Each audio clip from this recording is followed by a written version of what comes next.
Peace, peace, and blessings. Welcome to Rerootd, episode 3 of season 2. We are deep into the winter, and it's beautiful. It's wonderful to be here. I really didn't have anything to say right there. We're in the winter. Thank you for joining us today. I feel really grateful to be in flow. And yeah, it's just, we're already 3 episodes in. But we are here. We are showing up. Rerootd Radio is a podcast, a community, a radio station for the creatives that are committed to wellness, our ancestral remembrance, and really tapping back into our roots. And we are here in conversation. This season is the Rerootd Renaissance, and we are really looking into the bridge and the connection between wellness and creativity. We will be featuring and talking to other artists who are living at that intersection. And last week, we spoke to Danny Fluker Jr., and talented, amazing, and just really down-to-earth brother that I'm grateful that you all got to experience. If you didn't tune into that episode, definitely go back. It was a wonderful conversation, and we talked about some things that, I've really been challenging my thinking this week. And I've been sitting with and did some more research and went into my own rabbit holes around just this conversation around art being essential and art clearing the channel. So today, we will get into and the question that I'm moving with is, what are the things that we have forgot why art is essential? Okay. 10 reasons you forgot you need art. Or maybe 5 reasons you forgot you need art. Either way, we're going to get into this conversation of why art is essential, and really look into that with a more critical eye. So I'm your host, Kaylyn. I write. Eyes for every yes expands, embodying your essence, and being a witness to life. So we are here, and in the spirit of witnessing, we're going to take a moment to pause and just witness our breath, and just take a moment to ground so we can get rooted before we jump in. So wherever you're at, thank you for being here. If you have the capacity, you're always welcome to close your eyes. If you don't, then you're driving, you're deep in some productivity. Thank you for listening. Just tune into your breath as you're doing what you need to do. When you feel ready, gently closing your eyes. And just taking a moment to bring awareness, non-judgmental, easeful awareness to your breath.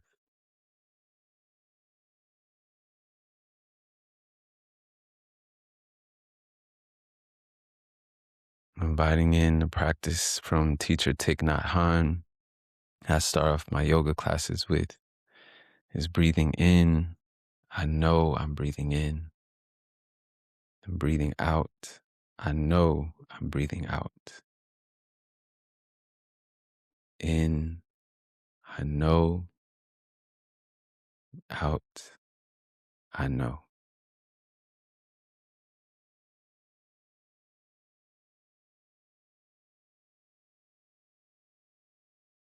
Breathing in, I'm aware of my body. Breathing out, I relax my body. In, aware. Out, relax.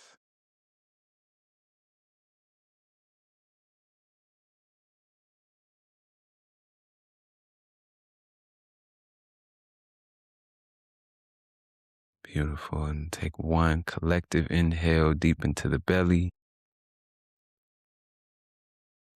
And exhale with a nice SH.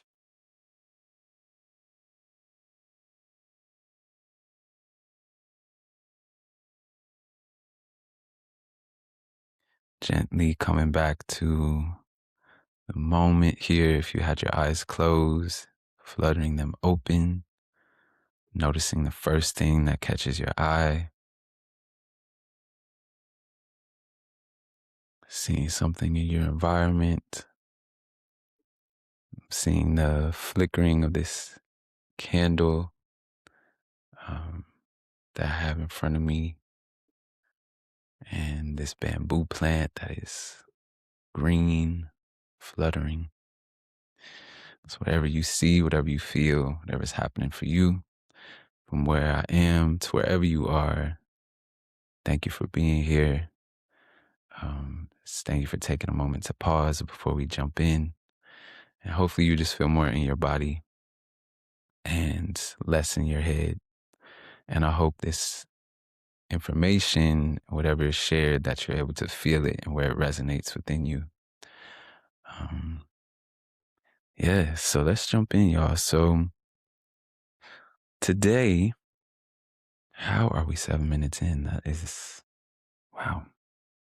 Today, I really just wanted to continue this conversation and expand our thinking a little bit around this idea of art, and really take a moment to pause and make sure that we know, or make sure we have a common agreement of what we're talking about.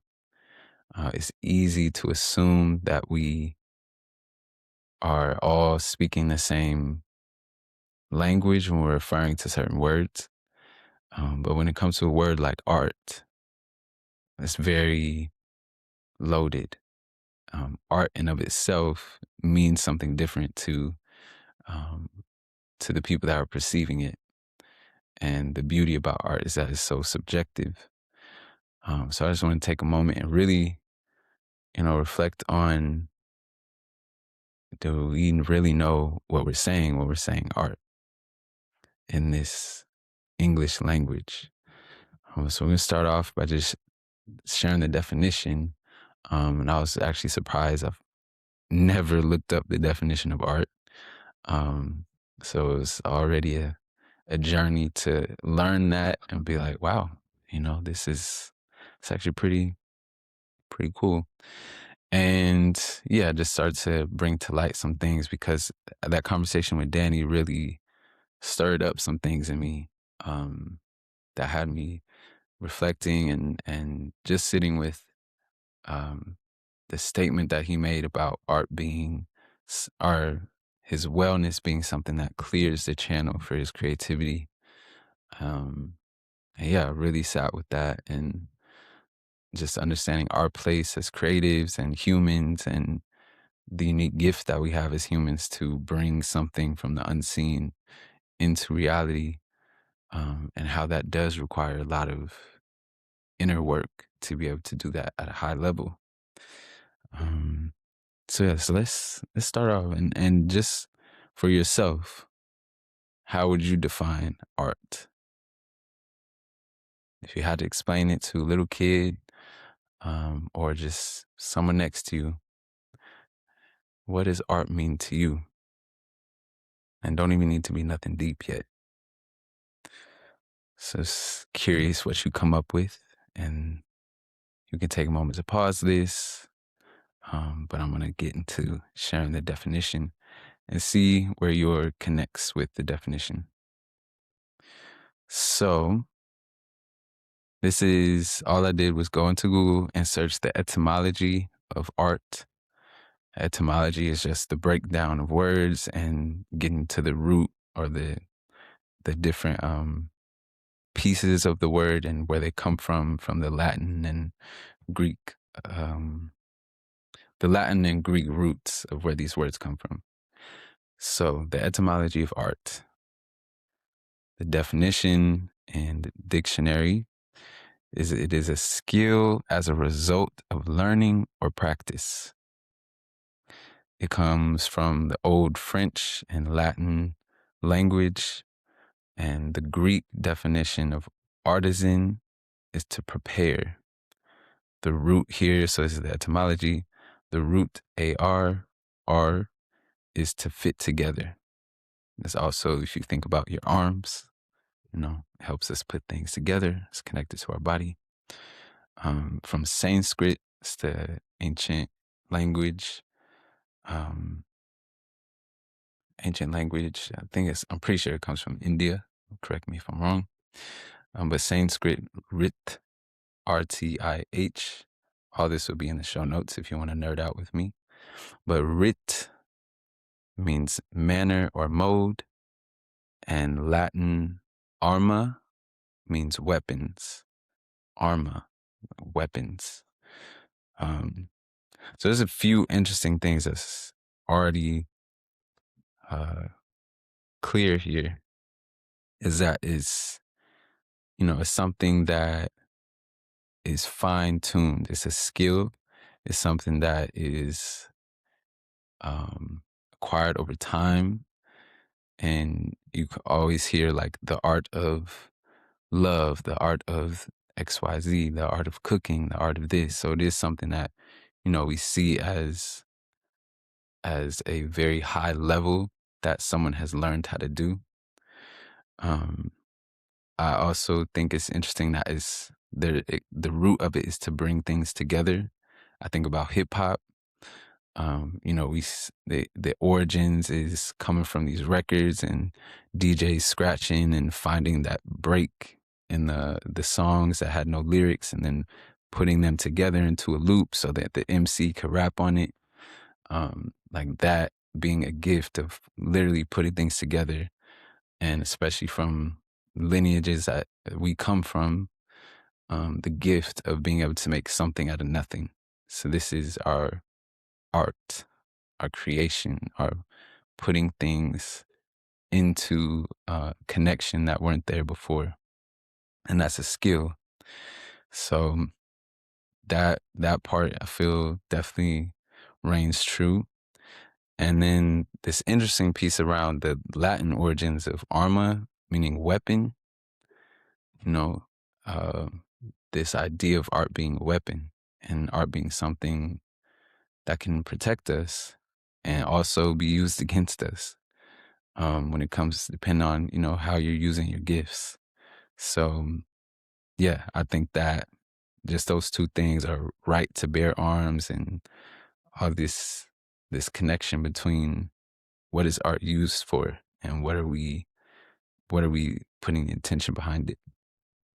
So notice that these definitions are from the Latin, the Greek, and what was the other one? The French. Who's missing, y'all? I mean, there's a lot of people missing, but in terms of my ancestry and my lineage, I'm like, where the Black people at? I don't see nothing about. It's cool. It's to learn it from a Western perspective, and so I was curious. I was like, okay, what is like a more Afrocentric perspective, and see how these definitions connect. So stay with me, because this is where it got interesting. So I looked up the same thing, but for Yoruba. And for those who are not familiar, Yoruba is a culture, a people, and a language from Nigeria, or the lands of Nigeria. They also were throughout that area of Africa. But Nigeria is where they're mainly based. And so the Yoruba people, that's where the practice of Ifa comes from, Isheshe, Santeria, all these different things. They have their roots in Nigeria from the Yoruba people. And I was curious to know, like, what would this perspective be? Of course, there's multiple countries and different cultures in Africa, but this was just the one that I went to. It's also one of the largest influences here in the diaspora. So that's just the one I chose. So I looked up the same thing, what is the etymology of art in Yoruba. And what came up was the word ona, O-N-A. So ona is the basic translation is art. And that connection is more around the designs that you make. It's also the physical art, and it's also the artist. So ona encompasses multiple things. But what came up immediately, even if when you just look at the AI summary, it was already talking about a deity, how it's connected to Obatala. Obatala is the deity of creation in Yoruba culture and practice.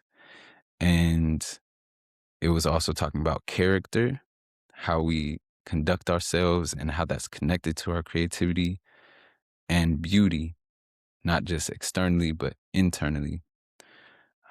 So the word ewa, meaning beauty, is an expression, an appreciation of our character and our essence.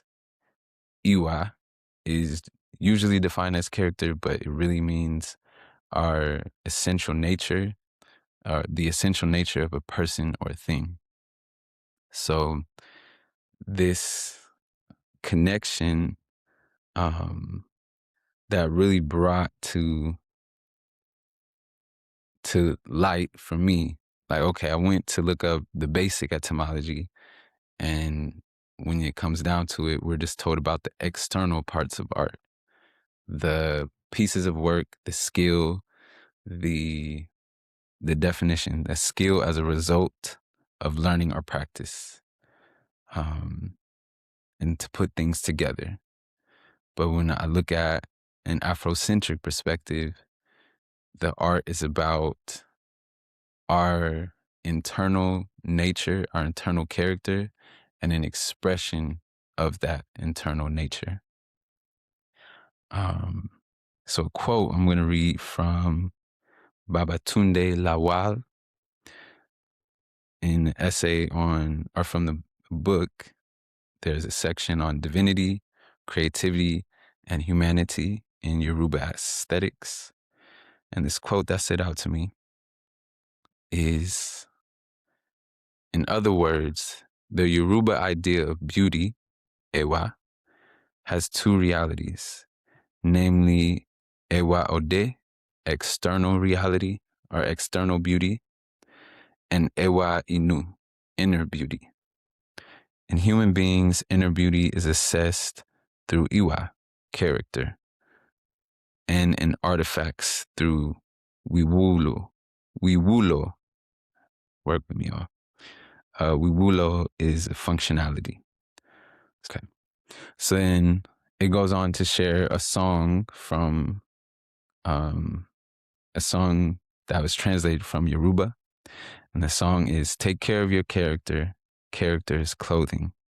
Character is dress. If you live long, long, long on earth, and we become too old to walk, the day we die, it is character that remains." Ashe.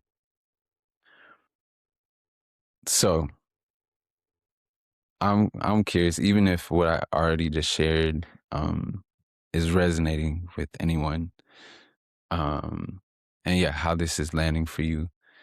The dots that are connecting for me is that I just already find it mind blowing that when I look up the etymology of art, I'm drawn in one direction about all the external, the external things.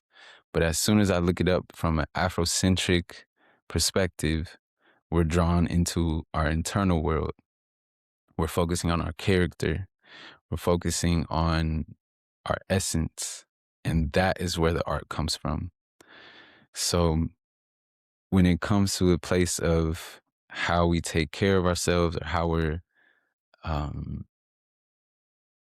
we're expressing our art, we have to start from how we're caring for ourselves within. And this is a complete reorientation, a reimagining of how we approach our art, not about, this thing. And I mentioned that quote in the episode 1, just about, art being something that comes from the spirit and we put into a physical form, which was from another Nigerian scholar. So it was really, just starting to understand what it means to re-indigenize our mindset around art.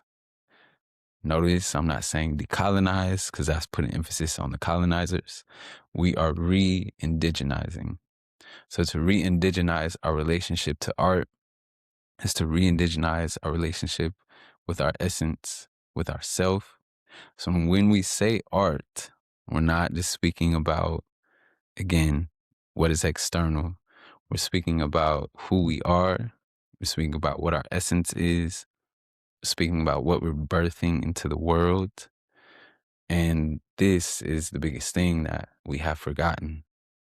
And just with a simple Google search, as soon as you just ask a question a little differently, or think about, okay, what would it look like from this perspective? Or what if I was born in this side of the world?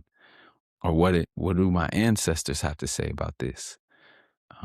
So I really hope, if anything, this just encourages you not to take anything at face value. And there is just so much more that I want to dive into, but I just wanted to share this piece for now. And I will leave you with one more quote from, get her name, Gloria Ogunbadejo. Gloria Ogunbadejo, on her blog, Ancestral Roots, she shared this piece that really resonated with me. Tapping into one's creative potential requires breaking down barriers that hinder artistic expression. As creativity flows, so does the connection to our ancestral wisdom.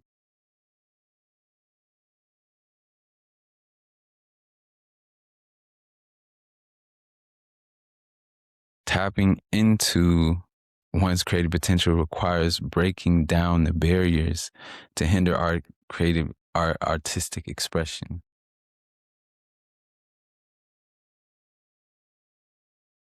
It is revolutionary to be a creative that is practicing the essence of what art means.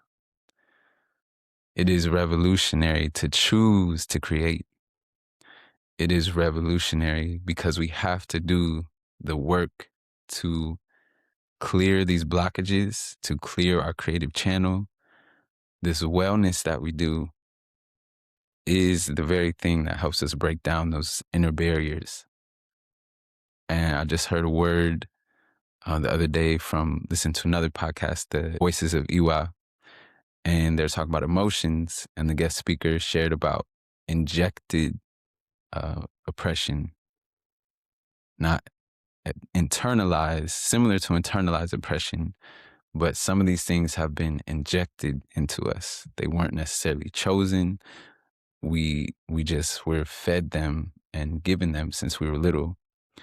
So these areas of places where we are belittling ourselves, belittling our art, belittling our voice, our ancestry, what we have to offer, these are all the blockages that need to be cleared out.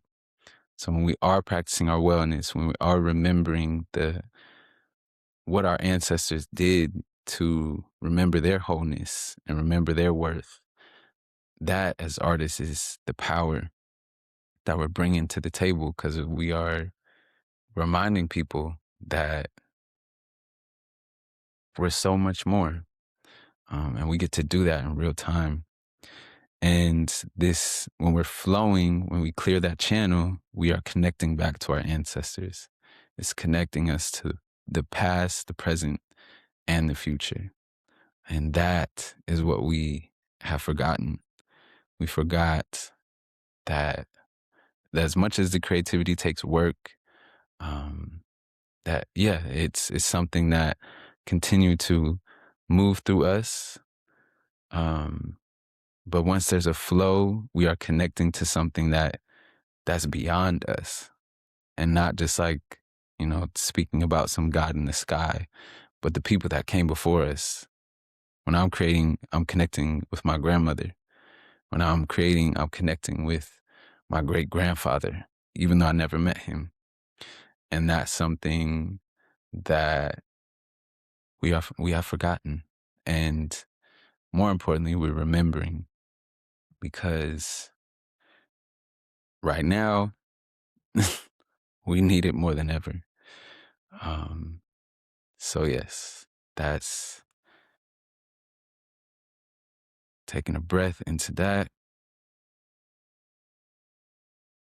Mm.